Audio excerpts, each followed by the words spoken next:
আমি অন্বেষা। আজ new year special একটা আঁকা আঁকছি। তাহলে চলো শুরু করা যাক। তার আগে যারা এই ভিডিওটা দেখছো প্লিজ একটা লাইক করে চ্যানেলটা সাবস্ক্রাইব করে দিও। আগেই বলি সবাইকে হ্যাপি নিউ ইয়ার। 2025-এর সব দুঃখ ভুলে নতুন বছর আবার নতুন করে শুরু করা যাক। আমি প্রত্যেক বছরের শুরুতেই অনেক রেজলিউশন নিয়ে রাখি, যেমন এটা করব ওটা করব, বাট আলটিমেটলি কিছুই হয়ে ওঠে না। যাই হোক, আজ আঁকবো দুই বান্ধবীকে। জানো তো, আমি আঁকার মধ্যে দিয়ে নিজের ছোটবেলা খুঁজে পাই। এই ধরো, একটা আমি আর একটা আমার ছোটবেলার বেস্ট ফ্রেন্ড। আচ্ছা, তোমরা ছোটবেলা গ্রিটিংস কার্ড কিনতে না বানাতে?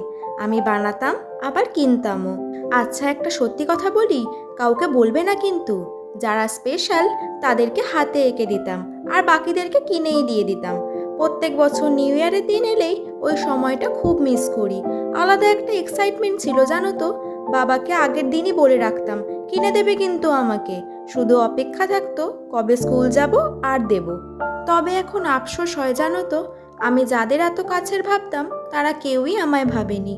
তাও ছোটবেলার মজাটা অন্যরকমই ছিল। স্বার্থ ছিল না, ব্যবহার বুঝতাম না, শুধু ভালোবাসা খুঁজতাম। ভাবতাম আমিও ভালোবাসি, হয়তো ওরাও বাসবে। জীবনটা এত জটিল, বড় না হলে হয়তো টেরই পেতাম না। ধুর, একটু বেশি ইমোশনাল হয়ে গেল না? দেখো, আমার আঁকা কিন্তু শেষ। কেমন লাগলো সবাই জানিও। আর তোমাদের সবার নিউ ইয়ার কেমন কাটলো সেটাও কমেন্টে জানিও।